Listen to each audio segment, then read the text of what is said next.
প্রিয় দর্শক, আজকে আমরা আলোচনা করব চীনাবাদাম এর উপকারিতা এবং আমাদের দৈনন্দিন কতটুকু চীনাবাদাম গ্রহণ করা উচিত। শুরুতে আমরা আলোচনা করব চীনাবাদামের উপকারিতা।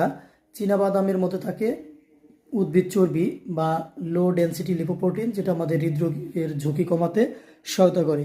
এছাড়া ওজন নিয়ন্ত্রণে সাহায্য করে চীনাবাদাম। চীনাবাদাম আমাদের হজম শক্তি বৃদ্ধি করে এবং শরীরের ওজন নিয়ন্ত্রণে সাহায্য করে। এছাড়া চীনাবাদামে প্রোটিন থাকে, ভিটামিন ই থাকে, ম্যাগনেসিয়াম থাকে, সেলেনিয়াম থাকে।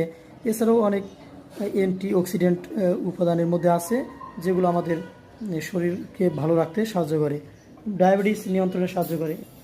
এই যে চীনাবাদাম, সেটা রক্তের যে শর্করা বা চিনির পরিমাণ নিয়ন্ত্রণ করে, সে ডায়াবেটিস নিয়ন্ত্রণে সাহায্য করে।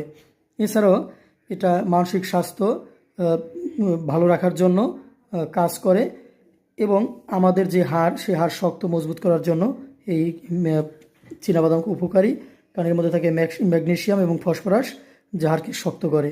বয়স অনুযায়ী যারা শিশু, অর্থাৎ কিনা 1 থেকে 5 বছরের যাদের বয়স, তাদের দৈনিক 10 থেকে 15 গ্রাম চীনাবাদাম।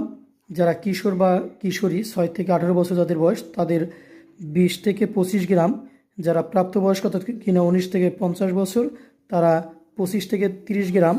এবং যাদের বয়স 50-এর ঊর্ধ্বে, তারা দৈনিক 15 থেকে 20 গ্রাম